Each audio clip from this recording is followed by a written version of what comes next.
Hi, I'm Julie Bogart with Brave Writer. We are an online language arts and writing program primarily for homeschoolers, but for any parents who would like to work with their children to facilitate writing growth and a great relationship. Today, I want to talk to you about something that's sort of near and dear to my heart as a home educator. I had 5 kids and home educated for 17 years. My kids came every 2 years. So by the time I had a 10-year-old, I had all 5 born and living with me every day, all day, just like you. And I found it really difficult to come up with any kind of home education schedule that focused on their ages and their grade levels. I suddenly noticed that I was working first with one, then two, and by the time my youngest was in kindergarten, we were up to 5 kids, 5 different grade levels, trying to coordinate all of their learning across all the subject areas. What I discovered is that the notion of schedule brought me a lot of guilt. In other words, what I was doing was I was trying to create these sections of the day that were predictable, where we would do reading in the morning, and then we would do our phonics workbook, and then I would have them working on math. But I would be juggling these different levels. And sometimes I had a child who wanted to run ahead and do his copy work while someone else was doing history, while someone else wanted to start a kitchen chemistry science experiment. And what I realized is that as a parent and home educator, I just couldn't control it all. I felt like I was constantly playing catch up. In fact, I remember very distinctly having a time with my oldest son, Noah, where I really worked hard to get this schedule organized. And I had lesson plan books for him and for his sister and for his younger brother. And after about 3 months of what I felt was a pretty successful scheduled life for all of us, Noah woke up one morning and said to me, "Mom, I hate my life." And he was in 4th grade. I knew then that something had gone profoundly wrong. I was feeling really satisfied, and he was feeling miserable. Well, what I discovered is that when I put myself in the system of a schedule, suddenly it became the king of our lives. I was unwilling to take play dates.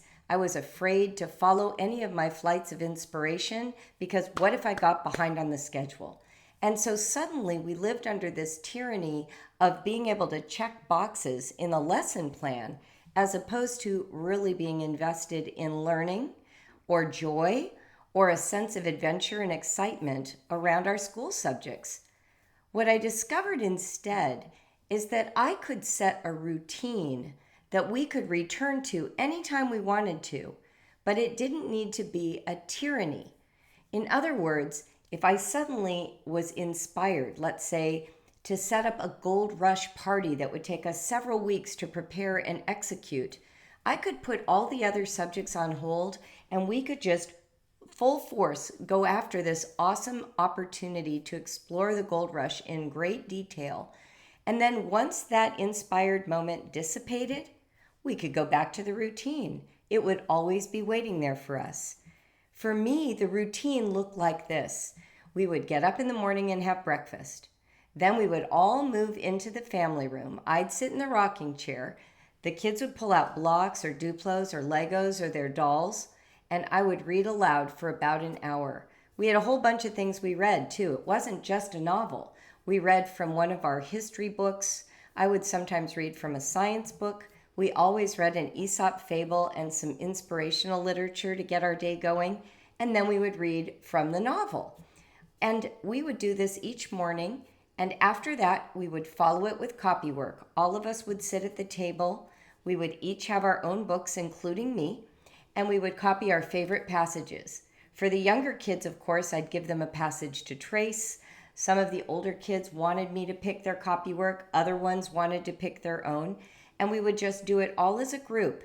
And if it took longer for some than the others, the ones who were finished got up and went and played while they waited for the next thing. We usually tried to get our math work done before lunchtime when they still had energy. But what we did is we had this predictable routine. And I didn't think, if my friend Linda called me and said, "Let's go have a picnic," it didn't occur to me that I couldn't do that anymore because I knew we could have the picnic and then pick up where we left off on the next day. One of the ways I like to describe the difference between routine and schedule is like this. Imagine you ate on a schedule instead of a routine. So on Sunday, you lay out 7 days worth of 3 meals a day for your family, and you list all the ingredients. And then you go to the store and you shop for everything and you stock your pantry and your refrigerator. And then you decide, all right, now I'm going to make these meals. So your kids wake up on Monday morning and you have oatmeal with peach slices and brown sugar. And everybody eats it and they're satisfied. And then lunch comes and you look at your schedule and you're like, oh, grilled cheese, potato chips, and apples. So you make the sandwiches, you use the ingredients you've purchased, everyone's feeling great. And then for dinner, it's chicken and potatoes and asparagus. So you make that meal and wow, day one is a total success. You're staying on track, no food is going bad, everybody's eating. And you get up and have cornflakes for breakfast and the phone rings. And your best friend Dottie calls and says, I've got all this extra food and I've made this huge picnic. Let's all go to the park. Don't bring anything, I've got it covered. If you're eating by schedule, now you've got a dilemma. Because all that food that you had planned for that meal will go neglected if you eat at the picnic. So you think to yourself, okay, kids, here's what we're going to do. We'll go to the picnic if you promise me you'll eat the lunch I had planned along with dinner, so we don't get behind on the schedule. Your kids, of course, want to go on the picnic, and Dottie makes better food than you do anyway. So you all go. You have a great time. Your kids eat more than they usually do. They come home, and dinner is scheduled to be spaghetti. But the turkey sandwiches that you were supposed to make for lunch are now sitting next to this big pile of spaghetti. And you say to your kids, you promised that you would eat lunch and dinner together if I let us go to the park. So I need to see you eat all that food now. So your kids hunker down because they are good kids and they want to do what their mom wants them to do. But they get full. And about halfway through the meal, they've eaten half of a sandwich and half the spaghetti. And you think that's not good enough.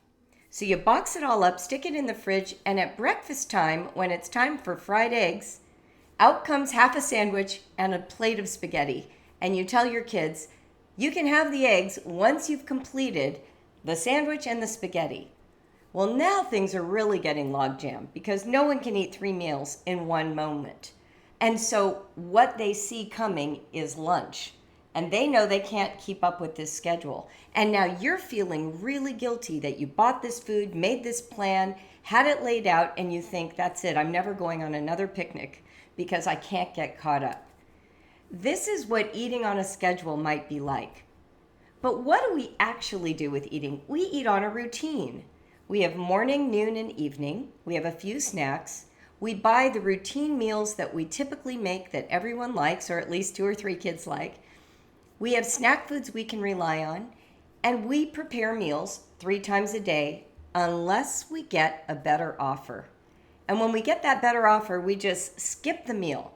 We don't make up for it later in the week. We simply figure that we'll just pick up where we left off at the next meal. Now, if we take this concept into homeschooling, what we're saying is this.